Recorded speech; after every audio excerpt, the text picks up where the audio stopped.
You're listening to Housecast, the official Lowerhouse Cricket Club podcast. Shout out to our sponsors Spoonful of Sweets, Virtual Food Service, Milltown Pies and Rexel. Up the house. We're not going to be full on ball like on Natter. Good afternoon everybody and welcome to Lowerhouse Cricket Club. We're at the Cricket Club live trying to commentate on the feed showing on YouTube, our 20th century. So we're at the Brooks Foundation ground for the semi-final of the Worsley Cup between Lowerhouse Cricket Club and Norden Cricket. It is a bit of an experiment what we're doing at the moment, and we're hoping to get a bit of feedback, see if it's working or not, and how in sync it is with the commentary with the video. But I'm sure we'll go through bit by bit as I stop getting these messages through. It's an exclusive production, is this, from the Housecast team, and I'd like to welcome a member of that team. He doesn't often come on the podcast, but he does on regular occasions help out with occasions like this. So welcome Matt. Matt Hope, how are you doing? Yeah, very good, Jez, thank you. Yourself?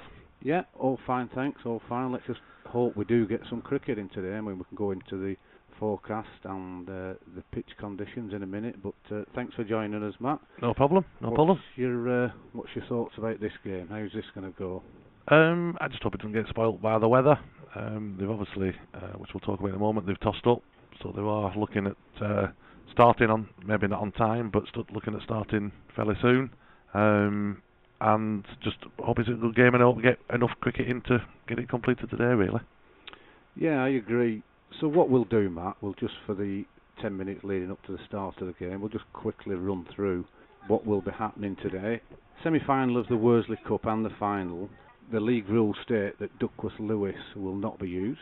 So the way it will work is the game will commence here, obviously, 1 PM. It's looking like it's going to be clear till then. Do you think, Matt? I think it's raining as we speak, to be fair. Yeah, it is just started to rain now. Yeah, the covers are on. Oh, cracky. Yeah, but no, it's just like it started to rain. So what will happen is, if the game does start today, Norden have won the toss and have elected to field. They will commence when the umpires deem it fit, and the rules state that once the first innings is completed, the game will then be classed as a game and will continue on the Monday night, Tuesday night, Wednesday night until the conclude, till the result is finalised. Is that your understanding, Matt? Have you seen the memo? Yeah, definitely. Yeah. If they play all the 50, it starts, so they don't even reduce the overs. If they don't start till 3 o'clock, you're still starting at 50 overs, batting first, and you play the 50 overs.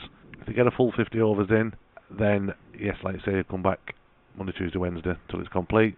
But if you only don't complete the first innings, then the game is null and void, and then no result, and it will be replayed next Sunday.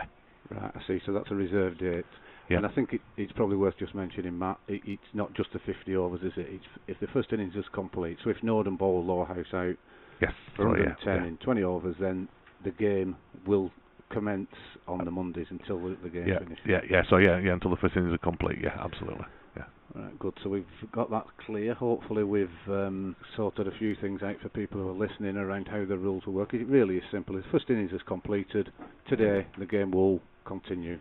If they play 45 overs and throws it down and there's no more play today, the game will start from afresh next Sunday. Yep, absolutely. Yep. Brilliant. Right, so just to go into a few other little points whilst we're waiting for the covers to come off. We're trialling this to see how it's going to work, and we've got some great volunteers up and down the country. Joe Beneducci's been sent to London, I believe, Matt? He has, yes, yeah, he's down there. I just had a message off him now, he's down there as we speak, coming through loud and clear. Yeah, so he's testing I think he's on a boat on the Thames, just to be fair. Yeah, I think Listen to it. Yeah, I think he cycled down. Yeah. And then he's sailing with Rachel on the Thames, so they're listening to this to make sure it's working. We've also got another volunteer down in Devon, Gary Morehouse. He's not got. Has he texted you yet? No, just on the general text. I haven't heard anything from him saying whether it's coming through loud and clear there. But knowing Gary, he's probably in a pub. Won't be able to hear it yet. Yeah, no, it's a good point that, and he generally likes some like disco type pubs out down there during the day. So with no Wi-Fi down there, are they? What they're not?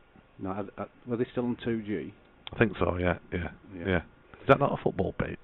No, that was the plastics. Right, yeah. So let's see what happens. The covers are still on. It looks like drizzle.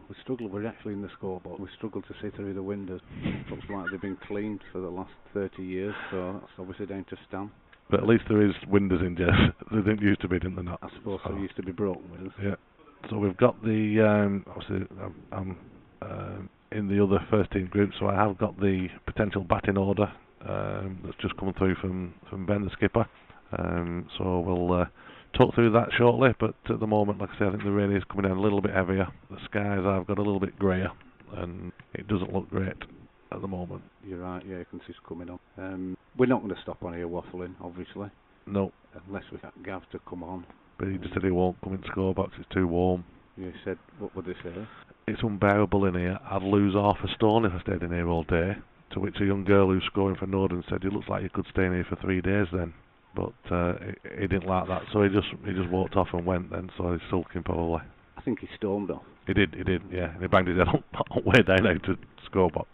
So just for completeness, we'll come off air in the next 2 or 3 minutes and keep giving random updates as to the state of the game, how it's going to progress, or in fact, if it is called off, we will come back on. We will get updates on Twitter and Facebook, so keep looking on there.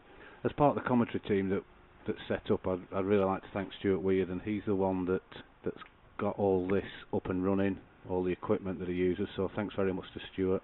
And when a game does commence, we will be utilising play cricket, so we know who's bowling, who's batting, because our lamps aren't as good as they used to be. And we've got a remote analyst in Adam Hope who will come back with stats, etc., as and when. And we've got a great scorer who seems to know what she's doing from Norden. We've got Olivia here who's showing Stuart how to work play cricket. Right, I don't think there's anything else that we need to talk about. Matt, is there anything you want to just to go through the teams before we go, or should we wait till there's looking like play could commence? Yeah, I think let's just wait till play commences, to be fair, doesn't it? Because it might all change if it's cold off, and it's definitely coming down heavier and filling a little bit. But this is what the forecast said, so hopefully there is a bit of a break in it, and we can get some cricket. But if we're looking at the forecast, I'm not all that optimistic, to be fair. Yeah, no, it seems that way. It's heavy drizzle at the moment. So with that, we'll leave you, and we will look to come back on and give an update at 1:30. Thanks, everyone. Cheers.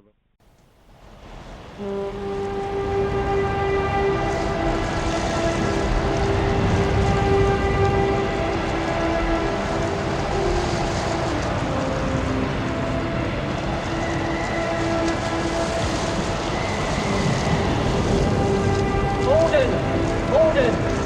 Send more house to save the house!